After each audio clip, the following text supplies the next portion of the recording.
É com imensa alegria que nós aqui do Observatório da Jurisprudência do Conselho de Contribuintes de Minas Gerais recebemos hoje a conselheira Nayara Ataíde Gonçalves Machado, que irá nos brindar com uma fala sobre o tema benefícios fiscais unilaterais de ICMS e operações interestaduais. O problema do crédito no destino quando há benefício fiscal inconstitucional concedido na origem, à luz de acórdãos do Conselho de Contribuintes de Minas Gerais. A conselheira Nayara, a quem o nosso grupo, em nome do Observatório, em nome da Faculdade de Direito da UFMG, em nome de todos nós, agradece a presença. A conselheira Nayara é formada em Direito pela Vetusta Casa de Afonso Pena. Ela é mestre e especialista em Direito Tributário pela Faculdade Newton Campos. Já atuou como assessora no Tribunal de Justiça de Minas Gerais, na Procuradoria do município de Contagem e já integrou os quadros de sócia do escritório Sacha Calmon Isabel Derzi, sendo atualmente sócia do escritório Coimbra e Chaves Advogados. Portanto, conselheira Nayara, é com imensa alegria que nós a recebemos aqui no dia de hoje, agradecendo de antemão pela sua disponibilidade, pela sua gentileza, pelo que, sem delongas, eu lhe passo a palavra para a conferência. Obrigada, professor. Também quero primeiramente agradecer a oportunidade, quero parabenizar aos professores, aos demais colegas que estão aqui presentes, que pela iniciativa desse Observatório da Jurisprudência, certamente é uma iniciativa que pode dar muitos frutos positivos para a jurisprudência do Conselho, que esse ano comemora aí mais um ano de muita excelência de trabalho. Mesmo em meio à pandemia, temos feito aí julgamentos virtuais e tem funcionado super bem. Então, acho que esse observatório vem em uma boa hora para homenagear o Conselho e também para que a gente possa ter aqui esses debates que são tão profícuos em relação a essa esfera administrativa, que tem decisões tão relevantes e formar essa jurisprudência que a gente precisa realmente conhecer, analisar e considerar. Quero também dizer um olá para os meus colegas aqui, vejo muitos colegas conhecidos, que bom que é poder fazer aqui uma palestra em meio a tantos amigos, que eu considero realmente amigos, e eu posso pedir licença aqui para poder fazer uma apresentação, para poder compartilhar com vocês? Com certeza. Obrigada. Peço só para vocês confirmarem se vocês estão vendo. Sim, estamos. Ótimo. Então, o tema aqui, eu vou pedir até licença aqui para olhar para o lado, tá? Porque eu estou na segunda tela.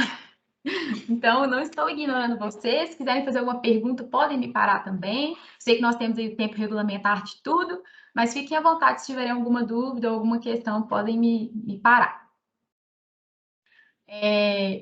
O tema, então, como o professor André já falou, o tema que nós vamos analisar hoje é esse tema dos benefícios fiscais unilaterais de ICMS nas operações interestaduais. O questionamento é: tem o contribuinte mineiro direito ao crédito referente a ICMS não cobrado e não pago no estado de origem?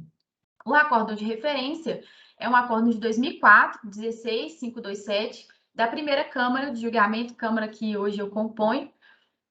E nós vamos, primeiramente, vou trazer aqui um roteirinho do que eu quero falar. Primeiramente, a questão da análise desse acórdão paradigma, esse acórdão referência aqui.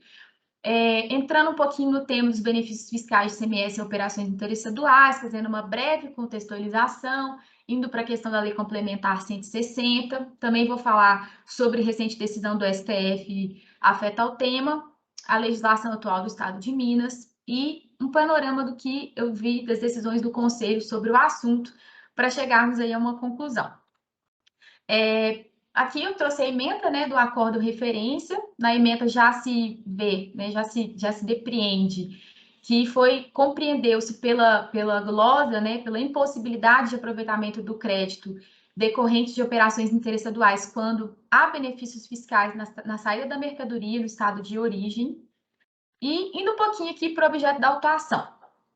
Essa autuação, ela decorreu de uma recomposição de conta gráfica. Até ressalto que hoje as autuações fiscais não fazem mais no estado de Minas essa recomposição. O artigo 195 do regulamento CMS não prevê mais a recomposição, mas na época havia a recomposição da conta gráfica, onde se apurou, né, que o contribuinte teria feito aproveitamento indevido de créditos no período de 2002 a 2003, que teriam origem na aquisição de produtos, mercadorias de estabelecimentos em outras unidades da federação, Goiás, Distrito Federal, São Paulo, Bahia, Paraná, Mato Grosso, em operações contempladas por benefício fiscal na origem, sendo que esses benefícios seriam concedidos unilateralmente, sem observância aí das disposições da legislação mineira que estão expressamente colocadas aí. Esses artigos positivos de lei, sobretudo a resolução 3166, eu vou falar aqui dela agora também daqui a pouco, eles previam essa glosa do aproveitamento de créditos nas operações que tivessem, então, na origem esses benefícios, que não seriam benefícios convalidados pelo Estado de Minas Gerais.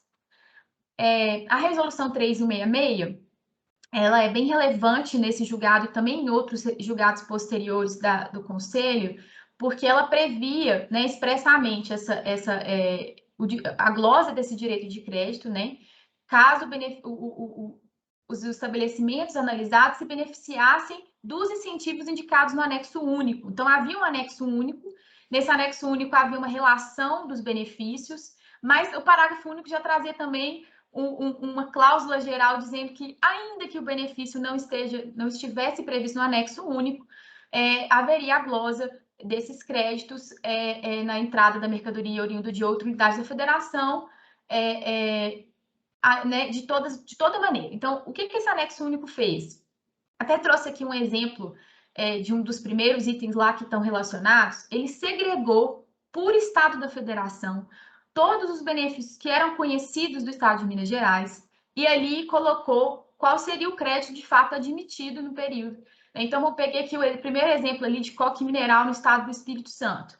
Havia um benefício de crédito presumido de 5%, com a menção do decreto. Então, no período em que se vinculou esse decreto, que é mais 99 a dezembro de 2002, só seria admitido, né, o crédito de 7%, porque havia o crédito presumido de 5%. Então, na operação interestadual, que a alíquota seria 12%, na verdade, apesar de destacar na nota fiscal os 12%, o real crédito que o contribuinte teria seria esse crédito de 7%. Então, trouxe aqui só um exemplo do que essa resolução trazia.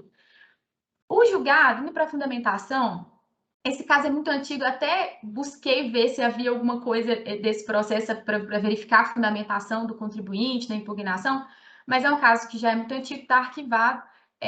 Mas o que eu achei interessante na fundamentação e o que dá para se depreender da fundamentação é que o contribuinte alega uma inconstitucionalidade, ilegalidade da resolução 3166. O que ele diz olha, essa resolução ela está negando direito a um crédito de forma indevida, considerando que não há previsão em lei, né?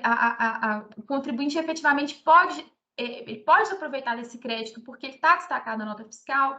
Então, foram essas alegações em torno da ilegalidade e inconstitucionalidade. O julgado, especificamente, então, primeiro ponto, ele assinala que o aproveitamento de crédito desse imposto não se tornou indevido só por causa da resolução 3166, que provavelmente foi muito atacada pelo contribuinte na sua impugnação.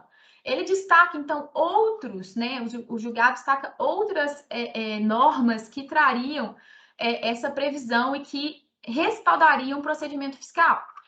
A começar pela Constituição Federal, né? Citei o artigo 155, parágrafo 2º, eu não trouxe aqui toda a legislação para não estender demais. Cita também a Lei Complementar 2475. Ele fala, olha, a Lei Complementar prevê expressamente que só podem ser dados benefícios fiscais quando há uma convalidação desses benefícios pelo CONFAS. E, no caso concreto, esses benefícios que estão na resolução 3166 já foram apontados pelo Estado de Minas Gerais como benefícios que não são convalidados, né, pelo CONFAS.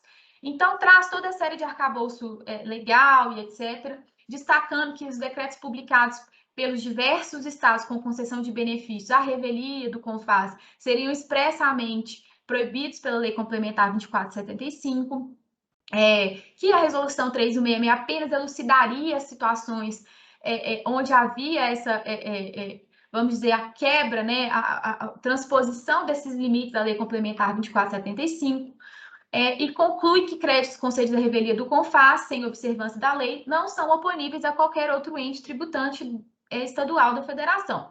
Então, ao destacar o imposto à alíquota de 12%, o remetente não fazia sobre o valor corretamente cobrado, então havendo aí um excedente.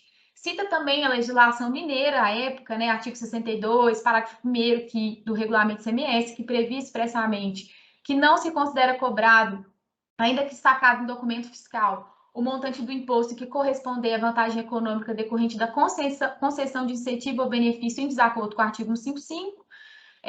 Cita aí, então, o parágrafo 2º que foi incluído em 2002, fazendo referência expressa à resolução, né, que disciplinará a apropriação desses créditos. E aí, então, a primeira Câmara acorda em julgar procedente o lançamento. Agora vamos para um contexto histórico, né? A gente vai falar depois de outras decisões do Conselho sobre esse ponto. Nós temos aqui a situação que é a guerra fiscal, né? Esse fenômeno que tem suas origens não aqui em 2004, mas muito antes, né? As origens desse problema e sua intensificação são vistos muito desde a década de 70, quando a própria Lei Complementar 24 foi instituída. Você vê que os estados, então, da federação buscam atrair empresas, investimentos, concedendo esses benefícios fiscais. Nós vamos ver que esses benefícios são muito criativos de diversas ordens, né? E o professor Onofre, ele destaca num artigo dele de 2011 sobre guerra fiscal a seguinte frase: esse é o reflexo de uma união frágil e que não consegue zelar pela harmonia do Pacto Federativo, mas que favorece, por sua missão e seus próprios interesses políticos, o confronto entre Estados-membros de uma mesma federação, em detrimento dos interesses maiores da coletividade. E o que a gente vê são, então, ações e reações dos Estados na federação, né? Nós temos autuações mútuas, então, Estados que concedem esses benefícios, ao mesmo tempo que autuam os benefícios dos outros Estados, né? E também, como efeito crescente, uma judicialização dessa discussão. Né? Vimos várias ações sendo ajuizadas e também não só no âmbito do STF, nós temos várias decisões no âmbito do Tribunal de Justiça, são justamente para questionar vamos dizer, né, esse procedimento de glosa de créditos com base nessa guerra fiscal instituída. E a gente chega num contexto, em 2012, que foi com a proposta de súmula vinculante 69. Vejam que essa proposta de súmula, ela era muito ampla, né? Qualquer isenção, incentivo, redução de alíquota ou de base de cálculo, crédito presumido, dispensa de pagamento ou outro benefício fiscal relativo ao ICMS concedido sem prévia aprovação em convênio do CONFAS é inconstitucional. Então, com essa proposta de súmula vinculante, que não se cogitava em modulação de efeitos à época, nós temos um cenário caótico, né? Que se questionava, de modo abrupto, teremos um corte de todos os benefícios concedidos até então, glosa de todos os créditos, não só dali para frente, mas do período anterior, os últimos 5 anos, né? E isso poderia gerar, assim, de fato, vamos dizer assim, um efeito caótico aí na federação. Então, a partir de 2012, a gente vê um esforço coordenado, União, Estados, contribuintes, no sentido de se equacionar esse problema.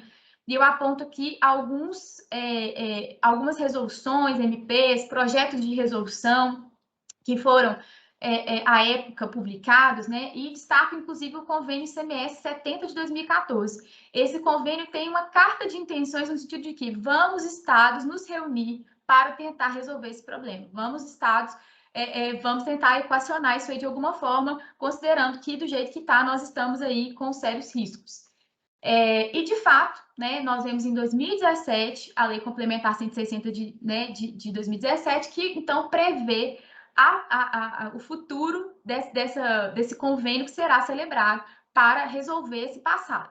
Né? Então, a gente vê aí que a Lei Complementar autoriza, mediante convênio, que sejam os estados deliberem sobre a remissão dos créditos tributários, tanto constituídos como não constituídos, que foram decorrentes dessas isenções e benefícios amplos, e também a reinstituição dessas isenções e incentivos que ainda se encontrassem em vigor.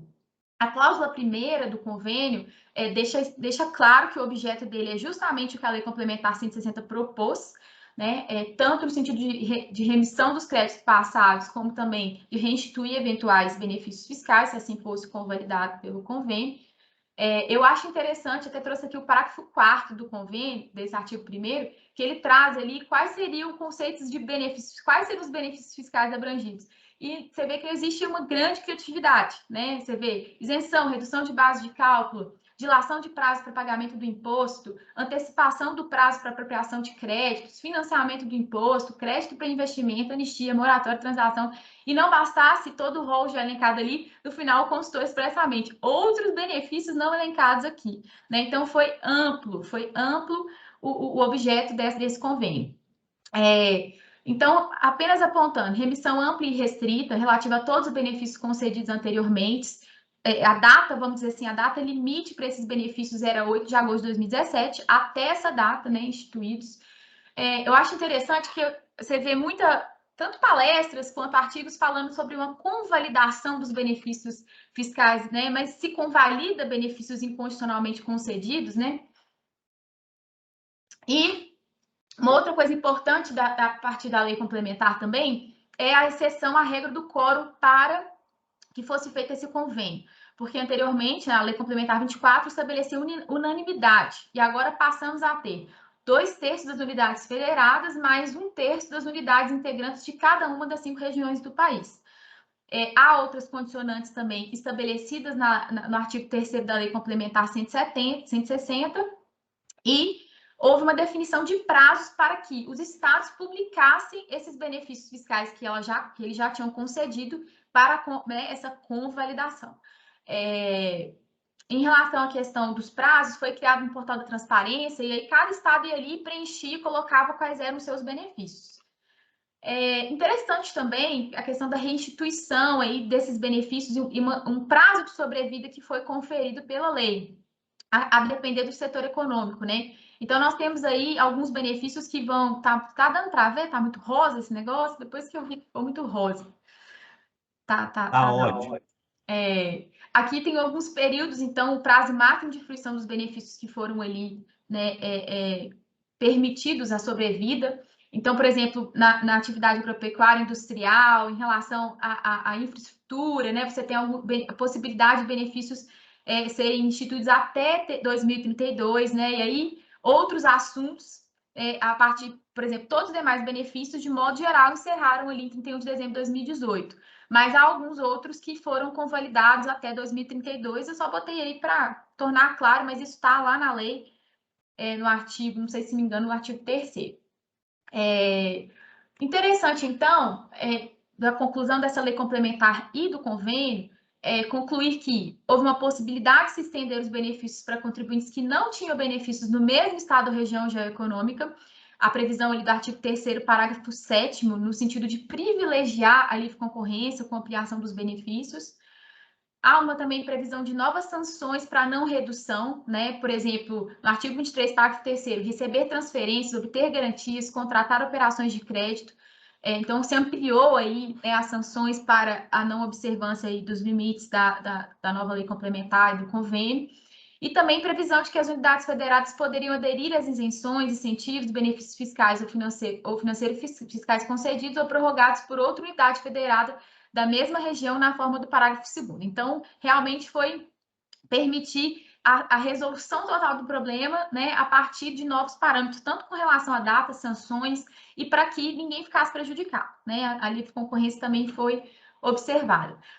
Bom, partindo dessa questão aí, do que a gente teve com a lei complementar ao convênio? A gente teve uma solução do período para trás, né? A gente tem aí claramente os estados se reunindo para resolver aquela questão que ali já era insustentável, várias decisões judiciais, autuações fiscais em todo o Brasil, né? Mas eu vou concluir um pouquinho o que eu penso sobre isso mais para o fim. Eu só queria destacar a respeito desse tema uma recente decisão do STF do ano passado, do tema 490 da repercussão geral, em que se questionou justamente o tema que aqui a gente está tratando, né? O estorno proporcional de crédito ICMS efetuado pelo estado de destino em razão de crédito fiscal presumido concedido pelo Estado de origem, sem autorização do CONFAS. Já trazendo aqui a ementa, né, a gente vê que a conclusão é no sentido de que não viola o princípio constitucional da não cumulatividade, que foi o enfoque dado na decisão do relator aí, que acabou sendo o ministro Gilmar Mendes, aí, redator para o acórdão.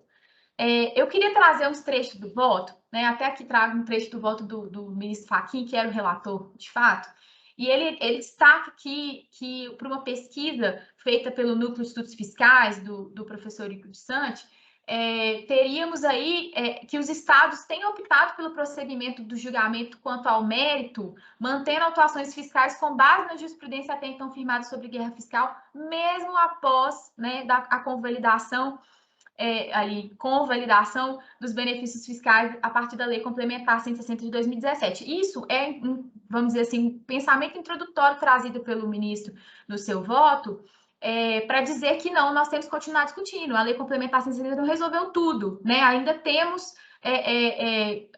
sim pretensão resistida quanto a esse assunto. E aí ele traz duas questões que ele analisa no voto dele que eu achei interessante. Primeira coisa é: quem possui autoridade constitucional para declarar a nulidade de um ato normativo concessivo de benefício fiscal em desacordo com o artigo 155, parágrafo 2º. E aí ele entende que é vedado ao Estado de destino adotar prerrogativas próprias de seu regime administrativo, né, como a auto de infração, com vistas a cobrar de contribuinte valor correspondente ao ICMS que não foi exigido na origem. E aí ele fala, quem tem essa prerrogativa é o judiciário, né? Então, o primeiro pensamento aí que ele conclui a respeito dessa discussão. A segunda questão que ele analisa é: à luz do princípio da não cumulatividade, o Estado de destino pode tornar ineficaz crédito fiscal do contribuinte em seu território? E aí, citando a Lei Complementar 2475 e o artigo 155 da Constituição, ele conclui, em síntese, conclui-se que Estado de destino não pode tornar ineficaz crédito fiscal do contribuinte em seu território, com fundamento no artigo, na Lei Complementar 2475. Né? Mas quando a gente pega agora o voto vencedor, que foi o voto do ministro Gilmar Mendes, o que ele destaca de cara? Né? Ele fala assim, eu sei que a discussão aqui tem a ver com guerra fiscal, mas a gente está olhando a não cumulatividade do ICMS, isso é o que tem que ser enfocado aqui, se fere ou não cumulatividade. Então, o enfoque que ele passa a dar considerando que a gente tem que analisar aqui se o princípio da não cumulatividade está sendo ou não deturpado em razão desse procedimento dos estados, da goza de créditos, etc., ele traz, então, a jurisprudência da corte, ele colaciona tudo o que foi decidido até aquele momento, e ele afirma, é firme a jurisprudência da corte, no sentido de que o princípio da não cumulatividade em matéria de ICMS deve ser interpretado no sentido de que o crédito a ser dado na operação posterior equivale ao valor efetivamente suportado pelo contribuinte nas etapas anteriores. Né? Então, qualquer tipo de isenção parcial, redução de base de cálculo ou de alíquota possibilita o estorno proporcional de créditos de ICMS. Então, ele conclui, né, que o estorno proporcional de crédito de ICMS em razão do crédito fiscal presumido concedido não ofende o princípio da não cumulatividade. Então, no fim das contas, né, afasta a alegação de quebra do princípio do pacto federativo, esse é um ponto também que ele entende que essa questão se resolve só pelo princípio da não cumulatividade. Com relação à Lei Complementar 160, apesar de entender que o estorno proporcional de crédito ICMS em razão do crédito fiscal presumido não viola o princípio constitucional da não cumulatividade, deve-se respeitar o que eventualmente foi decidido pelos estados com base em legislação específica. Então, aqui ele só faz essa ressalva e declara a constitucionalidade do artigo 8º da Lei Complementar 24. Importante também modula os efeitos da decisão para que ela produza seus efeitos a partir apenas ali da data do julgamento. Então, um novo limite com relação ao passado. Né? Tínhamos ali com a Lei Complementar 160, o convênio, um limite, agora também temos esse novo limite imposto pelo STF. Apenas queria destacar aqui a legislação mineira hoje. O regulamento do ICMS, como a época dos fatos autuados, continua prevendo, né, que é o acordo que a gente analisou, prevê, né, a possibilidade de estorno dos créditos, né, e fala que não se considera cobrado, ainda que destacado em documento fiscal, o montante do imposto que corresponder à vantagem econômica decorrente da concessão de incentivo. Então, o artigo 62 do regulamento do ICMS tem essa previsão. Tem a questão também de um marco em 2014 em relação ao período anterior a 2012 e de constar expressamente ali, a partir do artigo 62, que apenas quando houver a previsão, vamos dizer, protegendo a boa-fé do contribuinte, ainda vou falar disso no próximo slide, né? A partir também do artigo 28, parágrafo 7º da Lei 6763, que é cumulada aí com esse artigo 62, parágrafo 4º. Então, privilegia o princípio da boa-fé de modo que a obrigação do estorno do crédito relativa às operações ocorridas anteriormente em janeiro de 2012 somente se aplica na hipótese em que o contribuinte tenha ciência da existência do benefício fiscal irregular e que também haja essa previsão em resolução. Também trago aqui consultas dos contribuintes, que foram feitas por contribuintes, a Fazenda, o Estado. Tem as duas consultas de 2019 que eu encontrei, e essas consultas apontam que, apesar das limitações dos créditos impostos na previsão da Resolução 3166, né, apenas se aplicariam para benefícios fiscais nela relacionados que não foram objetos dos procedimentos do Convênio 190 de 2017. Então, aqui privilegiando o convênio, mas destacando que, se não houve comprovação de que aquele benefício foi incluído pelo estado de origem dentro do convênio, foi convalidado, né, e no fim das contas resolveu-se ali, não tendo essa comprovação de que, então, deveria se manter o estorno dos créditos de outros benefícios que não estiveram ali abarcados.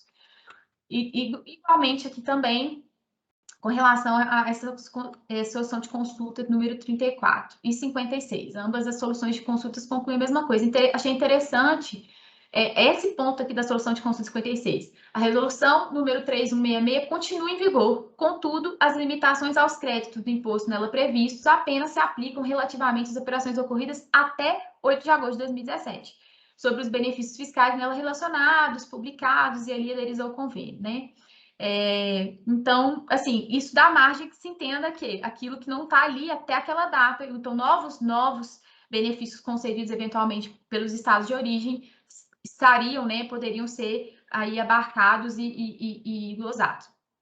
Em relação às decisões do Conselho, desculpa, nós temos aqui, eu separei algumas decisões com marco a data de 2015, porque a gente vê, como o caso aqui é de 2004, muito antigo, né? Eu só quis apontar um pouquinho como que ficou a jurisprudência até 2017, que foi o período, né, onde houve aí a lei complementar, o convênio, e houve, assim, então, essa mudança de paradigma em relação aos votos anteriores do Conselho. Buscando especificamente palavras-chave, crédito CMF, aproveitamento indevido e a resolução 3166, que aparecia na maioria das emendas, o que se encontra aí até 2017, o contribuinte perdeu todas, né? Perdia todas. A gente tinha parcialmente procedente algumas decisões relativas a essa cobrança do período anterior a 2012, como eu disse para vocês, com o marco da Lei 6763, mas em termos de mérito, né? A questões relacionadas à ilegalidade, inconstitucionalidade da resolução 3166, o Conselho sequer pode apreciar ali por vedação do RPTA e do próprio regulamento, que não permite que essas questões de inconstitucionalidade sejam abarcadas nos votos do Conselho. Mas o que eu verifiquei na prática é que, quando houve alguma parcial procedência em favor do contribuinte, foi para excluir multa isolada, que estava capitulada errado, ou uma reformulação fiscal, na hora, já que ainda naquela época havia a recomposição da conta gráfica, então havia algum crédito não considerado. Mas com relação ao mérito que a gente está discutindo aqui, né, não encontrei decisões do Conselho que tenham invalidado a resolução 3166 ou que tenham considerado possível a tomada de créditos quando houve esses benefícios fiscais indevidos na origem. Com relação ao TIT, também trago aqui um artigo 2019, baseado no observatório do TIT, no sentido de que lá também não houve, mesmo após, né, a Lei Complementar 160, o convênio 190, o TIT continuou mantendo atuações fiscais, por exemplo, onde aqueles benefícios fiscais no estado de origem não haviam sido convalidados, né?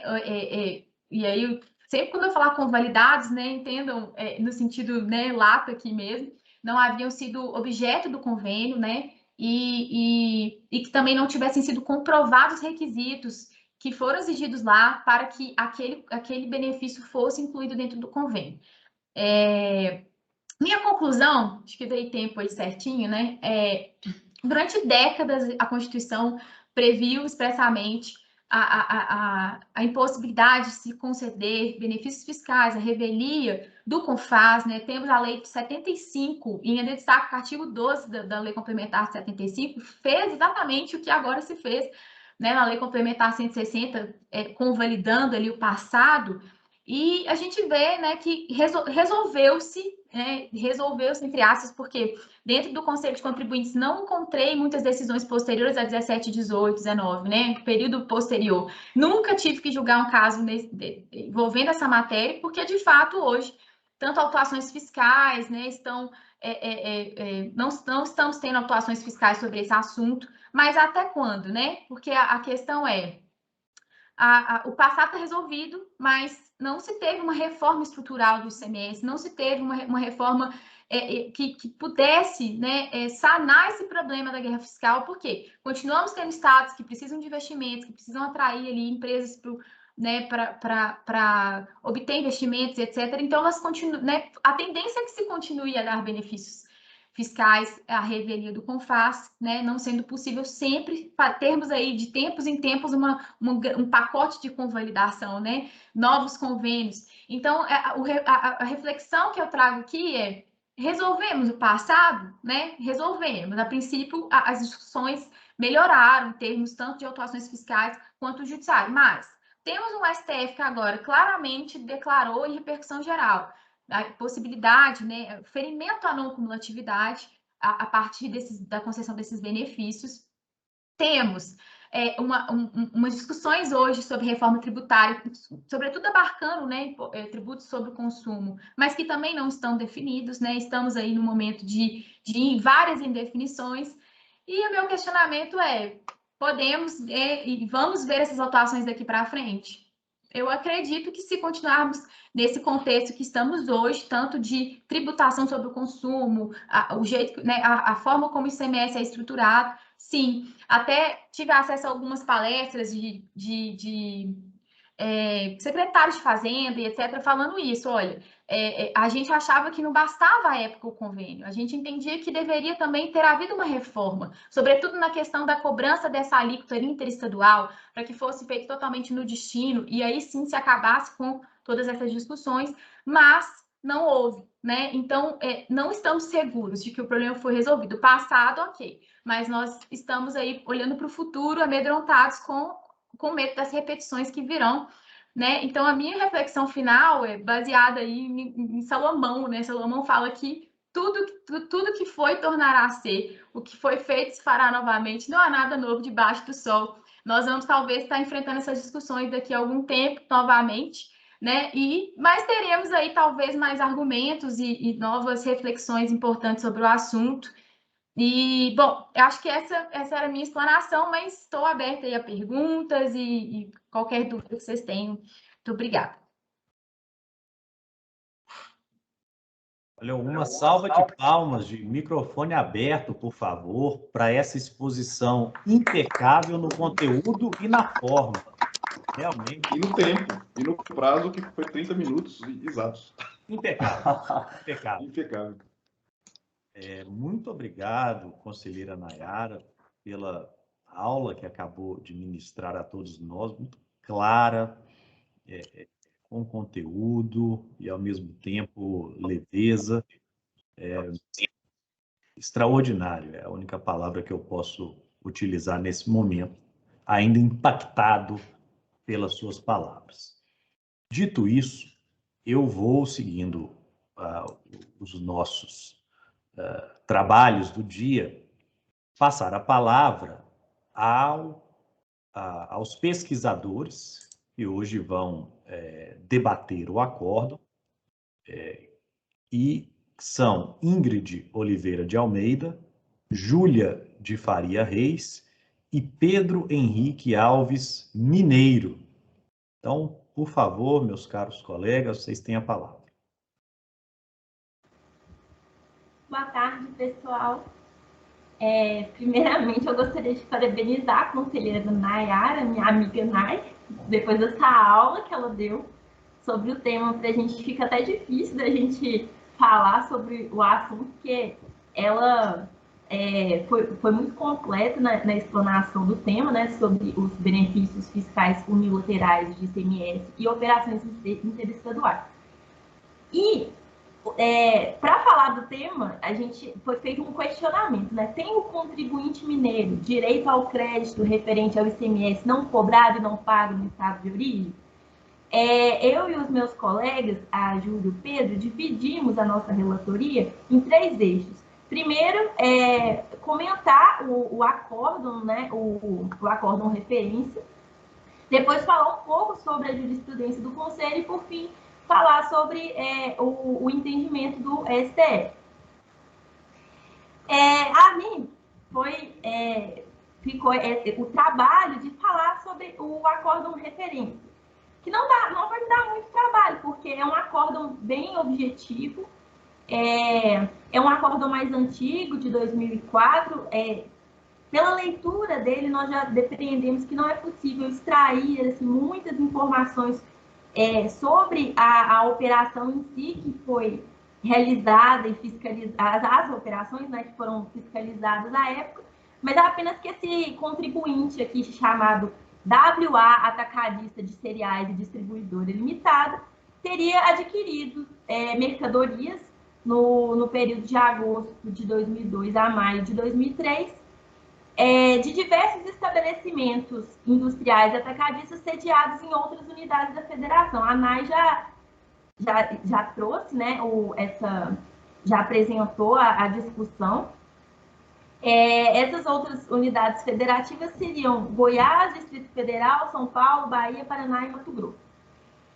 E, mediante recomposição da conta gráfica, a fiscalização identificou que essas operações estariam contempladas por benefícios fiscais concedidos unilateralmente por essas unidades da federação. Ou seja, que esses benefícios teriam sido concedidos sem aprovação do CONFAS. Em vista disso, procedeu com o lançamento, né, para exigir o ICMS recolhido a menor e a multa de revalidação em decorrência do aproveitamento dos créditos do imposto dessas operações. Como a Nayara adiantou, o contribuinte meio que se defendeu, afirmando que ele poderia se aproveitar, sim, desses benefícios, porque a proibição para que ele se aproveitasse estaria baseada numa resolução, não teria base em lei, mas não é bem isso que o fiscal entendeu. E, por fim, o Conselho, né, pois havia várias normas que embasavam essa proibição do aproveitamento dos créditos. Então, respondendo ao questionamento, o contribuinte mineiro não tem direito ao crédito referente ao ICMS não cobrado e não pago no estado de origem.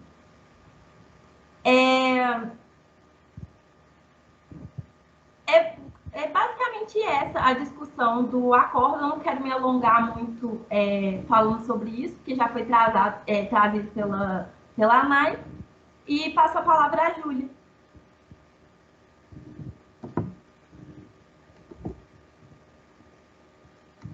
Bom dia, gente. Vocês estão me escutando certinho?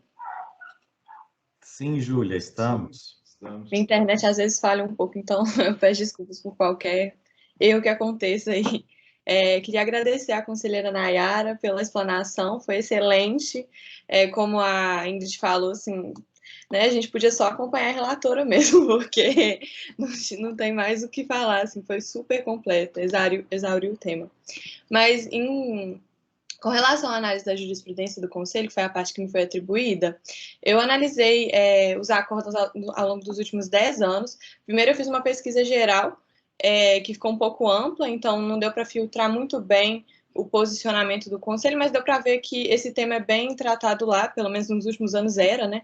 Como a conselheira explicou. Nos últimos anos tinham assim, uma gama de processos administrativos referente ao tema. Aí eu fui filtrar para ver nos termos do acórdão paradigma qual que... Eu peguei pela lei complementar 2475 e não pela resolução, mas eu filtrei e vi que, assim, de fato, o Conselho 100% a favor da teoria de que o estorno, o creditamento, ele não pode ocorrer. E eu peguei, assim, né, duas emendas. As emendas são bem parecidas quando acordam paradigma. Até no handout eu peguei duas emendas que são, assim, bem no mesmo termo, que mencionam as resoluções trazidas pela conselheira Nayara, a resolução 3.166, o artigo 62, parágrafo 1º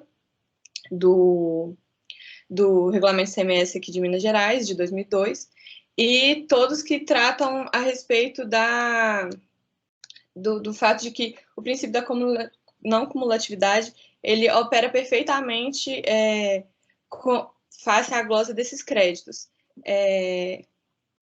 Então, assim, eu consegui achar também dois acórdãos de 2018. Que foram os últimos que eu consegui achar com base na pesquisa que foi tratada também a partir da Lei Complementar 2475 e do artigo 8º, principalmente.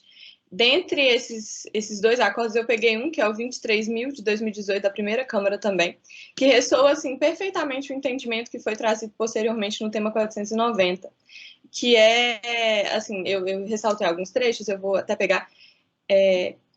Tem a parte que fala, a glosa de crédito efetuada pelo FIS correspondente ao imposto renunciado faz operar perfeitamente o princípio da não cumulatividade, pois ao permitir que o destinatário da mercadoria compense somente o valor do imposto cobrado nas operações anteriores, preserva a resultante não cumulativa do ICMS na cadeia produtiva.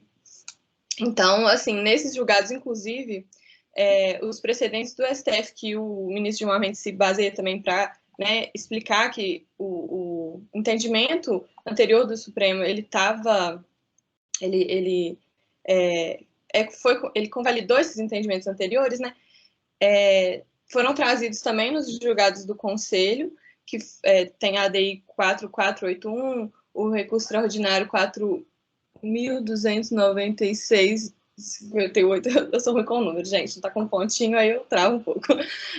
A ADI 2532, a ADI 3350, todos esses, não todos, mas a ADI 4481 foi trazida no julgado do Supremo, que o colega Pedro vai abordar na frente.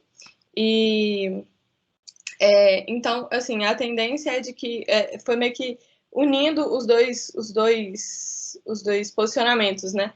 O Supremo corroborou com o posicionamento do Conselho e o posicionamento principal é de que é necessário o convênio do CONFAS para que sejam apropriados os créditos referentes a benefícios unilaterais. Então, assim, como eu mencionei um pouco do acórdão do STF, eu vou passar a palavra para o Pedro e agradeço toda a oportunidade. Obrigada. Boa tarde a todos. Me escutam bem? Boa tarde, Pedro. Sim. Ótimo. Cumprimento, então, professor André, conselheira Nayara, também minha sócia no escritório, os demais colegas. Parabenizar a conselheira Nayara pela brilhante apresentação. Aqui ficou uma tarefa muito difícil, né? O que eu vou tratar, né, do julgamento do STF, depois das palavras da Nayara. Então, eu vou trazer um pouco as minhas angústias, um pouco, talvez, as minhas críticas a esse posicionamento, que também acaba sendo, né, o entendimento do Conselho de Minas, como a minha colega Júlia bem apresentou. Então, inicialmente, né, a gente visualiza, né, o tema 490 de repercussão geral da STF, em que foi fixada a tese de que o estorno proporcional de crédito do ICMS em razão de crédito fiscal presumido concedido por outro Estado, sem autorização do CONFAS, não viola o princípio da não cumulatividade. Essa foi a tese fixada pelo Supremo. E qual que foi a minha angústia ao ler, né, essa tese e ao me deparar com o acórdão do STF, esse entendimento?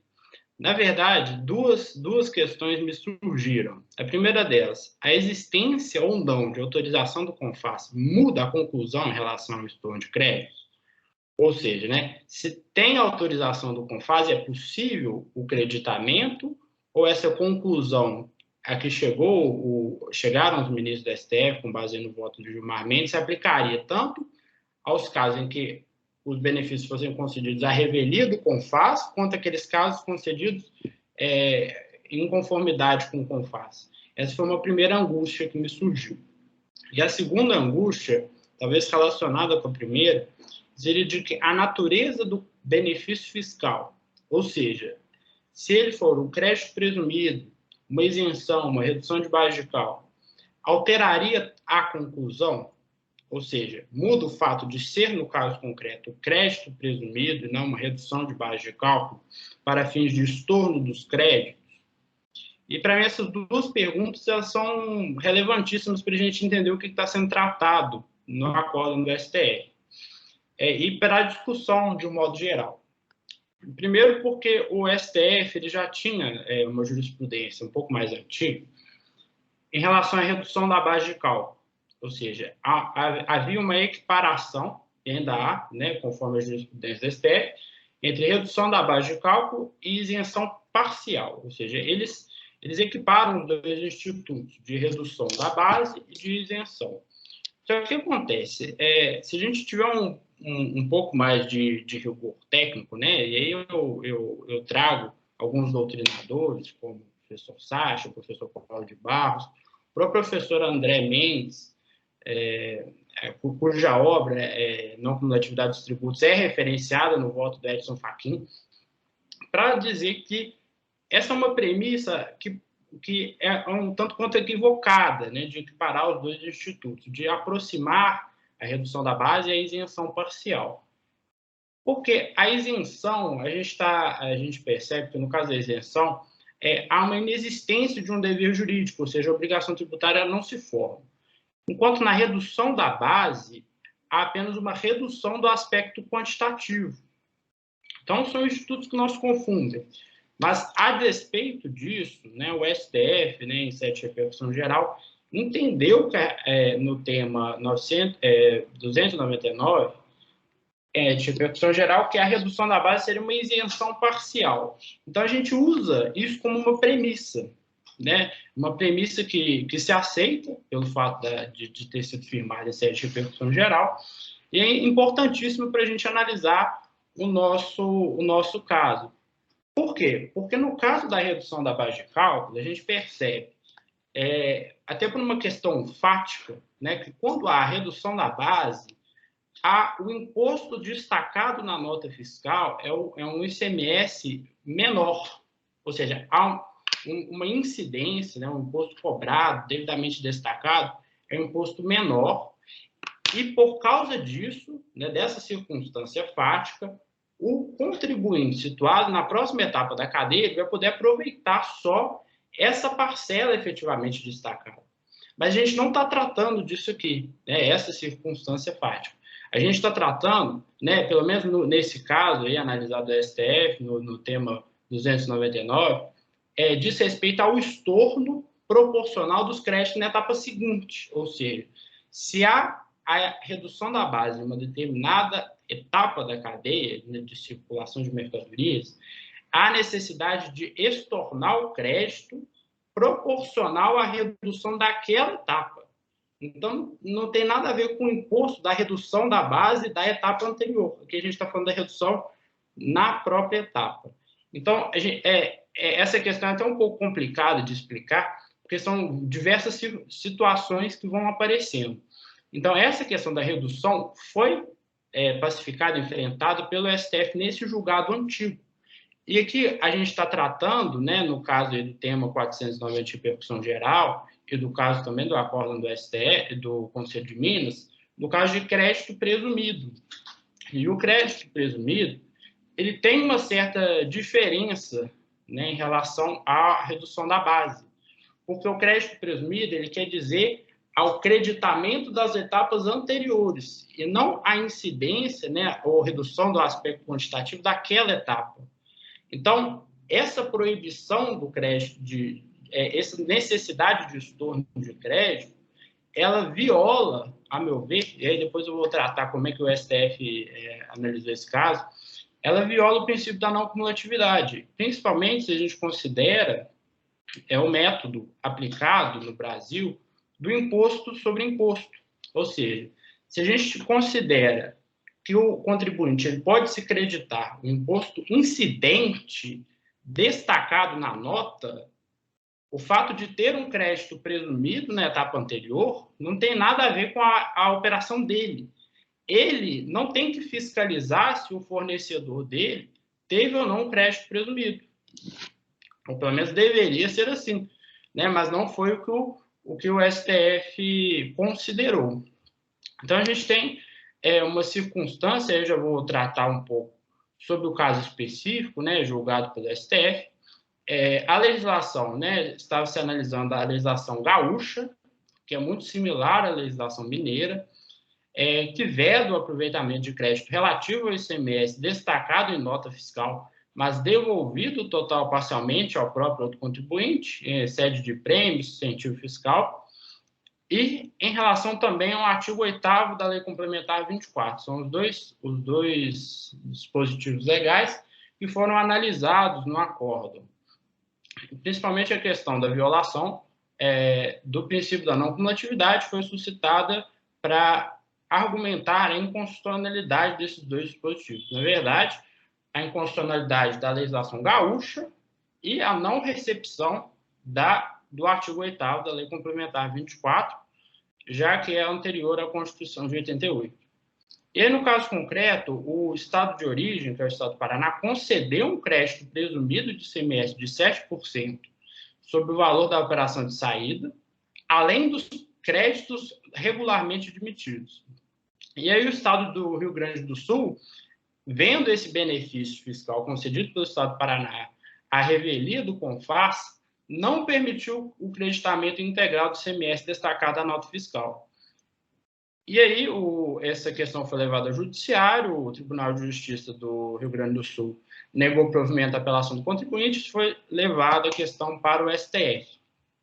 E aí o contribuinte, ele traz alguns argumentos, alguns deles eu já comentei, a violação do princípio da não cumulatividade, a não recepção do artigo 8º da Lei Complementar 24, por ofensa ao Pacto Federativo e ao princípio da separação dos poderes, que é um argumento muito relevante, já que o Poder Executivo do Estado do Rio Grande do Sul, quando ele estorna os créditos, ele está fazendo um juízo, na verdade, de constitucionalidade sobre um benefício fiscal concedido pelo outro Estado. E essa validade desse benefício deveria ser questionada no Poder Judiciário e não simplesmente o Poder Executivo ir lá e estornar um crédito relativo a um contribuinte de outro Estado. Então, a gente tem algumas questões muito sérias aí. E também a ofensa de presunção de legitimidade das normas de benefícios fiscais do ICMS. São os argumentos trazidos pelo contribuinte. E a gente tem o voto do ministro Edson Fachin, que trouxe, né, uns fundamentos doutrinários bastante sólidos em relação ao princípio da não cumulatividade, afirmando, né, também em relação ao Pacto Federativo, separação dos poderes. Ele diferencia essas situações que eu comentei logo no início em relação ao estorno de créditos, né, quando a operação é atingida por uma isenção total ou parcial, que é a redução da base de cálculo. Nesse caso, é um caso que a jurisprudência do STF já está pacificada, então o ministro Edson Fachin simplesmente acata esse entendimento, mas diz que no caso concreto, quando há um crédito presumido e não uma redução da base, há uma diferença. A diferença que seria em relação, né, à natureza do benefício fiscal, então importaria para se chegar numa conclusão diferente em relação à necessidade de estorno de créditos. Né, porque permitir o estorno, nesse caso concreto, seria incentivar a guerra fiscal, frustraria a segurança jurídica, além da separação dos poderes, princípio federativo, e a expectativa do contribuinte de boa-fé que adquire mercadorias de um fornecedor de outro estado. Imagina o ônus desproporcional que esse contribuinte teria de ter que verificar se o benefício fiscal do fornecedor dele em outro estado tem ou não amparo num convênio CONFAS. Né? Então, esse ônus também foi levado em consideração pelo ministro Edson Fachin. E aí o ministro declarou, né, a inconstitucionalidade, então, da legislação gaúcha e a não recepção do artigo 8º da Lei Complementar 24, foi acompanhado pelos ministros Marco Aurélio e Barroso. Porém, não foi o entendimento que prevaleceu. O entendimento que prevaleceu foi o do ministro Gilmar Mendes, que abriu a divergência, entendendo que é constitucional, sim, e haveria a recepção do artigo 8º da Lei Complementar 24. O estorno proporcional de crédito, então, seria constitucional e não violaria a não cumulatividade. E alguns breves argumentos trazidos pelo ministro. Se aplicaria, na visão do ministro, o entendimento firmado naquele outro caso do STF, lá do tema 299, em relação, à redução da base. E aí o que o ministro faz? Ele aplica um raciocínio um tanto quanto curioso, porque ele diz assim: o contribuinte ele só tem direito ao crédito relativo ao valor efetivamente suportado pelo fornecedor na etapa anterior. Então, ele analisa o princípio da não cumulatividade como uma necessidade, uma possibilidade de que o contribuinte ele aproveite o crédito relativo ao imposto efetivamente pago. Então, não seria o ICMS incidente, o ICMS destacado, mas seria o ICMS pago. E aí, no caso do crédito presumido, como houve um benefício fiscal para o fornecedor, então, pagaria um montante menor a título de ICMS e, portanto, é necessário o estorno desse contribuinte que adquiriu do fornecedor que teve o crédito presumido. Então, ele cria, a partir de um caso específico, de um precedente do STF, que diz respeito à redução da base, ele cria uma espécie de regra geral, falando de que sempre o crédito só seria possível em relação ao valor ICMS efetivamente pago. Pelo menos é o que está no voto do ministro. Além disso, o ministro entende que não há violação do Pacto Federativo, muito pelo contrário, o Estado do Rio Grande do Sul, nesse caso, ele estaria preservando o Pacto Federativo, não violando, ao impedir que os Estados adotem medidas unilaterais concessivas de benefícios fiscais à revelia do CONFAS.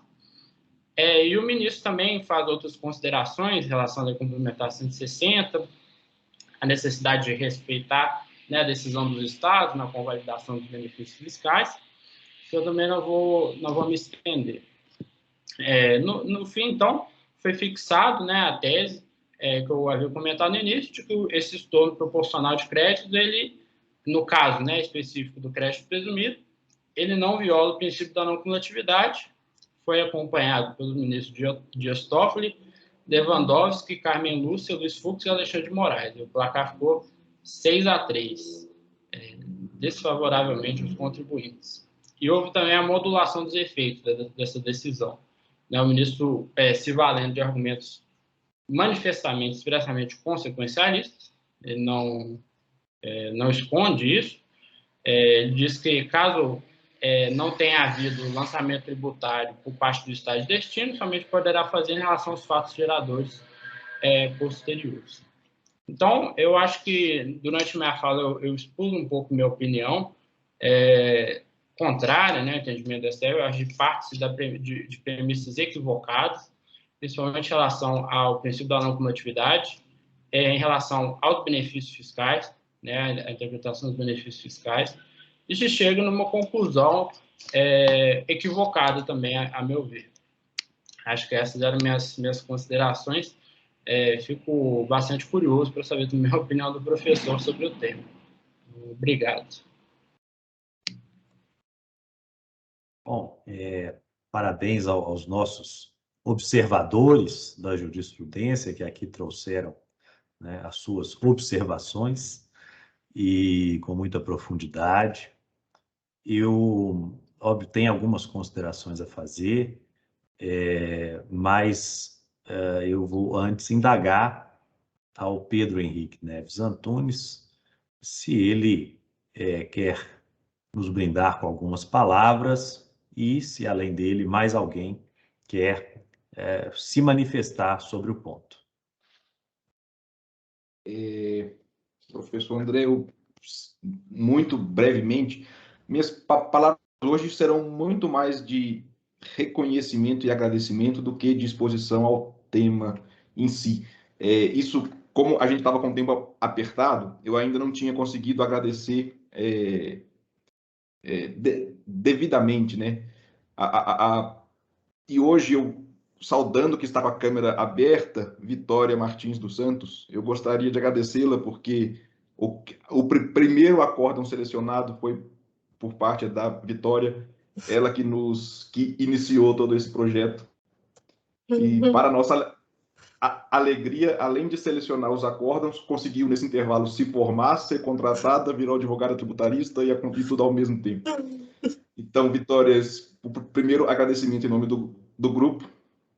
Sempre às ordens, doutor Pedro. Foi um prazer gigantesco ter participado desse projeto. Muito obrigado, Vicky. E também, em sequência, eu agradeço aos 3 atuais monitores que, desde o princípio, se dedicaram inteiramente, e sábado, domingo, não importa o dia, para que esse projeto se acontecesse, com essa arte maravilhosa, com essa organização, doutores Pedro Fonseca, Lucas Pulbel e doutor Jean Carlos. O Jean, não sei se está aqui hoje. Está sim, claro. Está aqui. São 3 também, 3 pessoas que se dedicaram integralmente à organização, ao nosso lado desde o princípio, e cada um com as qualidades próprias de cada um, que contribuíram sobremaneira para que esse projeto venha se realizando tão bem e da maneira que nos propusemos desde o início. Agradeço naturalmente ao professor André pelo convite e ao professor Onofre por participar da organização desse projeto. E lembrando, mais uma vez, que uma das nossas propostas iniciais foi justamente consolidar, ao final das nossas discussões, os temas aqui discutidos, a partir dos debates, das reflexões, em artigos a serem redigidos pelos participantes para que componham nossa coletânea em homenagem ao Conselho. Então, nós já temos um artigo, um conselheiro já enviou seu artigo em tempo recorde, então já está aberta a temporada de submissão. Mas é claro que estamos aqui à disposição para auxiliar no que for preciso. Essas são basicamente as palavras por hoje. Quanto ao tema em si, professor André, eu já passo a palavra mais breve possível, porque eu sei, aqui em casa eu tenho as 4 edições da Não Cumulatividade dos Tributos, ansioso pela 5ª, que em breve espero que saia, né, professor? Não sei, alguma coisa nesse sentido. Mas são essas as considerações por hoje. Muito obrigado a todos, mais uma vez, por se juntarem a nós nesse projeto. E um projeto com uma peculiaridade muito grande. Ao longo das discussões da coordenação, não são poucas as vezes em que cada um dos organizadores e participantes manifestam sua alegria em compor ao projeto, o que, para mim, naturalmente, é motivo de grande alegria também. Então, muito obrigado mais uma vez a todos. Mestre Pedro, suas palavras foram fundamentais. De fato, desde o nosso primeiro encontro, faltava esse agradecimento mais que especial aos que abriram mão, né, de horas e horas do seu dia para tornar esse projeto realidade. Então, eu gostaria também de endereçar, né, a todos meu muito obrigado, e também fazendo aqui o agradecimento ao Conselho de Contribuintes, na pessoa da conselheira Nayara, que está aqui conosco hoje, do seu presidente, doutor Geraldo Datas, que desde o início abriu as portas do Conselho para que o observatório pudesse ganhar vida e de modo que pudéssemos todos aqui celebrar da melhor forma possível, ou seja, com estudo sério, metódico, os 75 anos desse grande tribunal administrativo que o Brasil tem e que nós, sem qualquer suspeição por sermos mineiros, temos o dever de externar para que todos conheçam a qualidade do trabalho que é feito no Conselho de Contribuintes de Minas Gerais. Eu acho que esse é o grande propósito, para além da efeméride em si, que por si só é merecedora de loas e encômios. Dito isso, sobre o tema, o Pedro perguntou qual é a minha posição, mas ele mesmo sabe, né? Minha posição está no voto vencido. Então, como o Pedro, de forma muito profunda, trouxe os argumentos contrários, que foram vencidos, por conseguinte, eu não vou me estender sobre eles.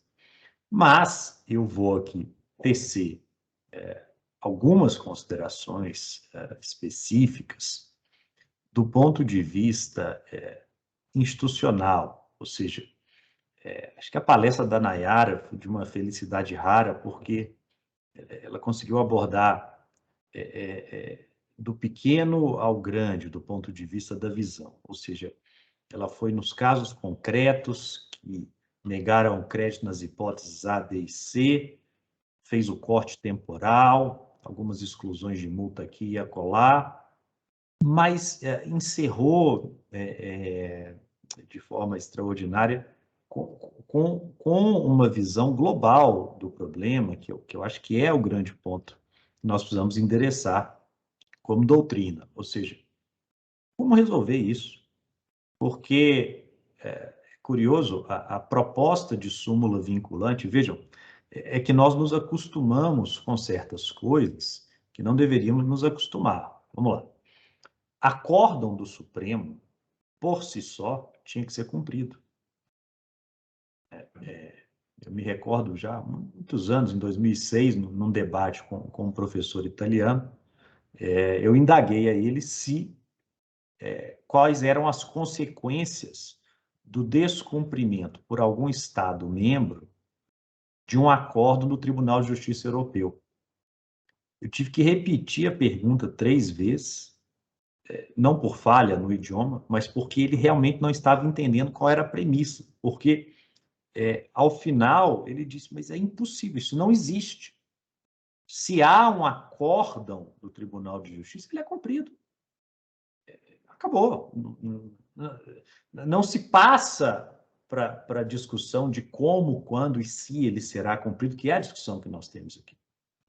Então, vejam, nós temos um acórdão do Supremo, acórdãos inúmeros, aquele famoso, antes ainda da repercussão geral, que existia, Nayara, né, em homenagem à sua última citação, a repercussão geral existiu há muitas décadas, né? Agora ela foi retomada. Mas antes da repercussão geral atual, havia um acórdão famoso do Supremo que dizia que inconstitucionalidades não se compensam para impedir a glosa de crédito no estado de destino. Veja, esse acórdão por si só já deveria ter sido observado. Mas como não era, então veio a ideia da repercussão geral, para ver se conseguia fazer o acórdão ser seguido, sem sucesso. Veio, então, a proposta, a súmula, né? A súmula é uma peculiaridade do direito brasileiro. Não há súmulas de tribunais em outras nações. O que é a súmula? É uma tentativa de fazer com que a sociedade observe o que o tribunal decidiu, que também não teve sucesso. Daí veio a súmula vinculante.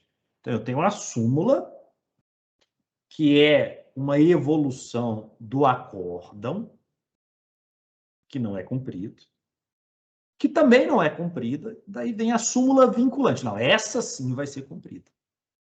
Mas como ela vai ser cumprida, então ela não é aprovada. Então, a súmula vinculante, a proposta 69, que a Nayara trouxe na exposição, tem 10 anos.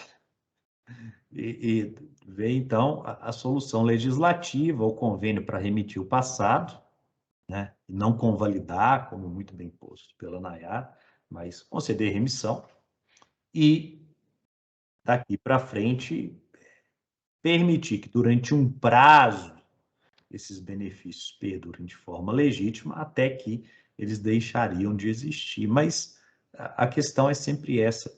Se hoje os estados ainda precisam dos incentivos, por que daqui a 10 anos, que é o prazo mais distante, 2032, eles não vão mais ser necessários? Que grande mudança haverá nesse curto espaço temporal, isso considerando uma construção de nação, para que em 10 anos não seja mais necessário conceder incentivo para atrair investimento no Brasil? É difícil visualizar essa mudança, salvo, quiçá, né, uma reforma estrutural da tributação do consumo, que talvez seja a única solução. Então, me parece que nós temos aqui um problema localizado, direito ao crédito ou não, quando se adquire bens incentivados em outras unidades federadas, que integra um problema maior. É como harmonizar a tributação do consumo no Estado federal, em que a tributação do consumo é repartida entre os 3 níveis federados, entre as 3 ordens jurídicas parciais. Essa é a grande dificuldade. Essa é a grande dificuldade. Com um agravante. Na Europa, tem se conseguido. A Europa é uma semi-federação, uma quase-federação. E lá, com algum sucesso, tem se conseguido a harmonização do IVA, que não é uma tentativa recente, né?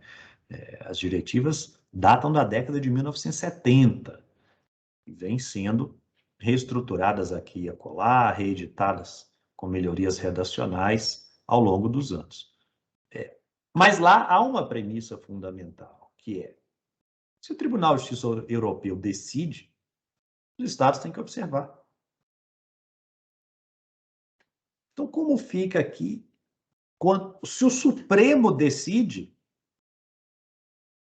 isso não significa que dali em diante, os Estados-membros, e menos ainda os municípios, caso de ISS, por exemplo, vão observar o que restou decidido. Então, me parece que nós temos um problema de instituições que vai além do caso concreto. Há uma questão institucional que a doutrina precisa debater, que nós precisamos debater, que é o papel dos atores, né, nesse processo, que, se não for bem definido e se não for para valer, não adianta também reformar a tributação do consumo, mudar o nome, trocar a competência, porque vai continuar não funcionando. Então, eu tenho, nos últimos tempos, tentado me aprofundar sobre esses problemas. Os norte-americanos chamam de design institucional, né? Um nome mais sofisticado. Nós podemos falar em desenho institucional, né? O papel que cada um tem na construção do direito, e por que não está funcionando. Então, eu queria felicitar a Nayara por ter endereçado o caso concreto, muito bem selecionado pela Vitória Martins dos Santos, é um caso interessantíssimo, atual, e, ao mesmo tempo, ter conseguido dar ao problema a amplitude que ele realmente tem, que é essa dúvida. Será que o que foi posto resolve? Eu aqui adiro em totum às palavras da nossa conferencista Nayara, de que não resolve. Não resolve. a guerra fiscal vai continuar e temos que ter muito cuidado com soluções mágicas, ou seja, mudando a redação da lei, mudando a competência tributária, para tributar o consumo vai mudar. Olha, que vai mudar, vai. Mas nós vamos alcançar os objetivos que nós queremos. Esse é um ponto fundamental. E eu acredito que dentro desse papel, o contencioso administrativo brasileiro, mas especialmente, né, em estados como Minas Gerais, São Paulo, e outros estados que têm tribunais muito bem estruturados. O Piauí tem um tribunal administrativo extraordinário também, para citar aqui apenas alguns, né? TARF no Distrito Federal. Tem uma contribuição grande a dar pelo equilíbrio da composição paritária e podem ser os tribunais administrativos, inclusive o CARF, um ponto para que a doutrina olhe e os fortaleça num novo desenho institucional que vai levar, talvez, mais qualidade para as decisões judiciais, talvez um sistema híbrido, né, em que a discussão tributária já sai do tribunal administrativo e vai direto para o STF ou vai direto para o STJ, possa ser um sistema a ser pensado, que já existe em algumas outras nações. E eu entendo que a qualidade que nós alcançamos nos nossos tribunais administrativos nos permite ter esse tipo de discussão de desenho institucional que vai trazer reflexos, a meu ver, benéficos nos casos concretos. Então, são essas as minhas considerações, que eu encerro porque ainda temos 10 minutos e certamente alguém tem algo a dizer. Então, eu vou abrir a palavra aqui a todos.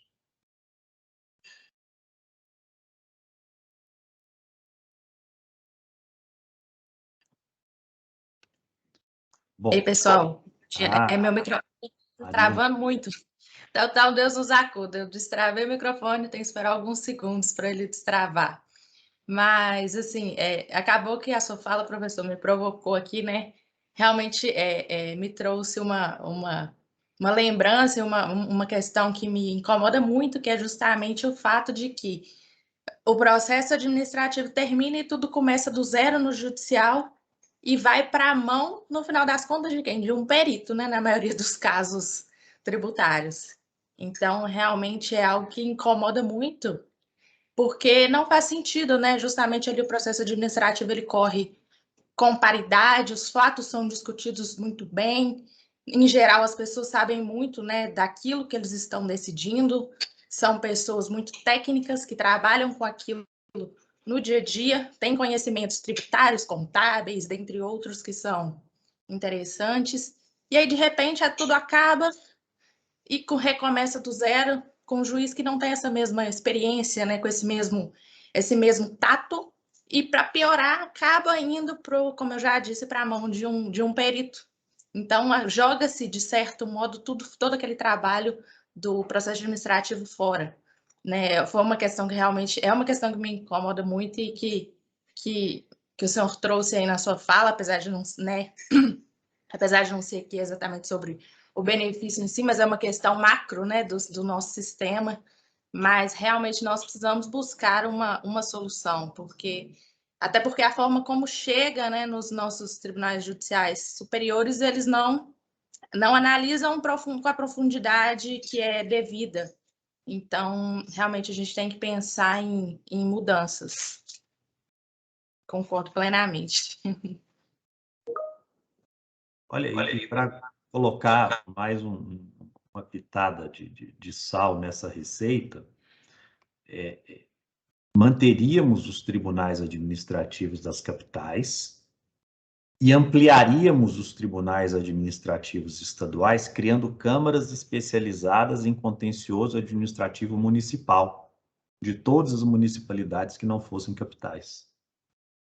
Essa seria uma outra medida para se ganhar qualidade, né? Em vez de uma lide tributária ter que ser iniciada numa comarca do interior, com vara única, e ela já seria iniciada numa Câmara altamente especializada de um tribunal estadual, porém com competência para julgar causas municipais naquela Câmara.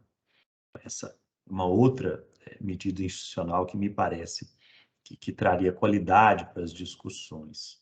E uma discussão como essa, da Resolução 3166, do crédito, ela poderia chegar ao Supremo diretamente do tribunal e com outras luzes, né? O Supremo, por exemplo, não se aprofundou na necessidade de publicização prévia dos itens que vão gerar o estorno, na necessidade de se ter uma antecedência para permitir ao contribuinte adquirente modificar suas operações, trocar de fornecedor para não se sujeitar ao estorno. Há uma série de questões que no processo administrativo elas são evidentes, que acabam se perdendo nesses recomeços de lides junto quando se termina a fase administrativa e se inicia a judicial.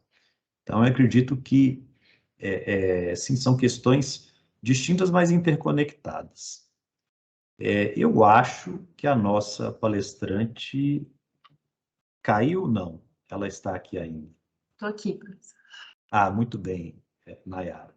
Bom, eu queria, então, aproveitar, já são 12h55, e devolver a palavra para que você faça suas considerações finais, porque aqui nós temos um lema que é começar no horário e terminar no horário. Então, Nayara, fique à vontade, por gentileza. Obrigada, professor. Muito ricas aí, né, as apresentações que foram feitas pelos colegas relatores, trouxeram suas ponderações, fizeram análise, né, do caso concreto que a gente analisou aqui, e também as considerações do Pedro sobre a decisão do STF, suas críticas, né, ao que no futuro nós vamos ter aí de debates, né, sobre isso. Ainda não temos nos tribunais administrativos, como eu disse, um reflexo atual disso, né, até conversei com algumas pessoas do conselho sobre isso, falei, esse tipo de assunto não está chegando mesmo, como que o Estado tem procedido, tem autuado, tem analisado isso. Então, nós estamos num momento, como eu vejo como se fosse um momento de calmaria sobre esse tipo de autuação, né? Mas que não vai perdurar se a gente continuar vendo esse cenário. Os estados já estão, como disse o professor André super bem, né? Os estados não... o que foi feito no passado não vai resolver para o futuro, né? Já há vários benefícios fiscais que encerraram em 2018, outros encerrando em 2020. Então, a gente vê que a tendência é os estados continuarem buscando esses investimentos fora, né? E dando esses benefícios como uma contrapartida. O cenário, então, a gente daqui a 20 anos, no novo observatório do Conselho de Contribuintes, talvez nós vamos ter muitas decisões aí para a gente pensar, mas levando em consideração até o que a Marina falou, o caráter técnico das decisões dos conselhos administrativos, né? Também a crítica do professor à inobservância das jurisprudências do Supremo e do STJ, que a gente vê reiteradas inobservâncias, né? Hoje, o Conselho de Contribuintes, eu acredito, né, na minha visão, se viéssemos a novamente autuar esses casos, hoje eu vejo que a legislação tem essa previsão de haver uma prévia publicação, né, pelo Estado, de informação quanto ao que é benefício inconstitucional, que não está convalidado pelo CONFAS, para que os contribuintes tenham, então, de fato, essa previsibilidade, né? Estejam avisados quanto ao que eles estão ali adquirindo dos fornecedores e que pode ensejar uma glosa de créditos. Mas, de fato, eu acho que as nuances dessa discussão para o futuro, agora, olhando para o futuro, né, que é o que eu fiquei preocupada, olhando para o passado, parece que está resolvido, temos a decisão do STF modulando, temos a Lei Complementar 160, mas olhando para o futuro, nós temos... Faço das palavras do Pedro a minha com relação à decisão do STF, porque quando você olha os motivos de decidir, a ratio decidente do Gilmar, ele fala do princípio da não cumulatividade. Ele fala que, não, eu não posso tomar crédito daquilo que efetivamente eu não foi recolhido na etapa anterior, né? Então, você olha para isso e vê o futuro, talvez, no sentido de que é realmente preciso a convalidação do CONFAS, né? Já que, mesmo que se convalide aqueles benefícios, não vão ter tido o recolhimento na etapa anterior, né? E eu não sei, professor André, mas me levou a lembrar um pouco da discussão das transferências entre estabelecimentos, que é o que a gente está discutindo agora, como vai ser o estorno de créditos, né? E aí não vamos aplicar essa decisão do STF, mais uma decisão que, cara, não vamos aplicar, nós vamos ter muito problema aplicando essa decisão, e aí empresas todas, né, fechando os olhos, continuam recolhendo o ICMS com essa preocupação de haver esses estornos. Então, assim, eu vejo realmente, como o professor falou, a gente tem que olhar para esse cenário todo de um macro, né, e pensarmos em soluções. Eu também só consigo enxergar uma reforma tributária que mude um pouco essa estrutura, né, muito a estrutura da tributação sobre o consumo como uma resposta, uma solução para essas discussões que a gente vem tendo na transferência de estabelecimentos e outros tipos de glosa de crédito também no ICMS que são reiterados no Conselho, né? E outros assuntos que hoje são, assim, que chegam no judiciário, como disse a Marina, ali para ter uma resposta pericial, né? E a gente ter aí esses precedentes sendo formados sem análise técnica de todos os pontos. Então, minha crítica, e aí trago como, né, assim, meu papel até de julgadora, é termos aí para o futuro um cenário um pouco mais positivo com mudanças estruturais, né? Porque do jeito que estamos hoje, vamos repetir o passado, vamos ver decisões que simplesmente vão reiterar tudo que a gente já tem e o que o STF mesmo disse no tema 490. Acho que são as minhas considerações, professor. Terminando aqui no horário, 1h, em ponto. Conselheira Nayara, muito obrigado mais uma vez, em nome de todos nós que aqui estamos, em nome da Faculdade de Direito da UFMG, né, do Observatório da Jurisprudência do Conselho de Contribuintes de Minas Gerais, que é este grupo de pessoas que aqui está, ao lado do Conselho, de seus conselheiros, e, para nossa alegria, ao seu lado no dia de hoje. Então, muito obrigado e até a próxima. Grande abraço. Obrigada, gente. Prezados, vamos tirar uma foto para nossas redes sociais? Vamos, sorrindo. Um instante. Quem quiser ligar, ligue. 1, 2, 3 e... Foi. Perfeito. Muito obrigado. Obrigado, gente. Boa tarde a todos. Tchau, Nayara. Obrigado. Tchau, tchau, pessoal. Tchau, gente. Boa tarde.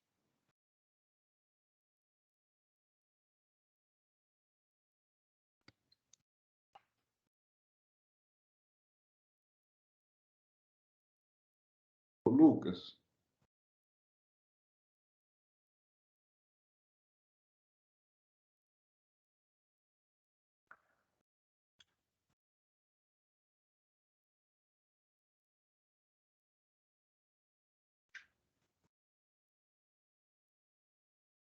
Alô?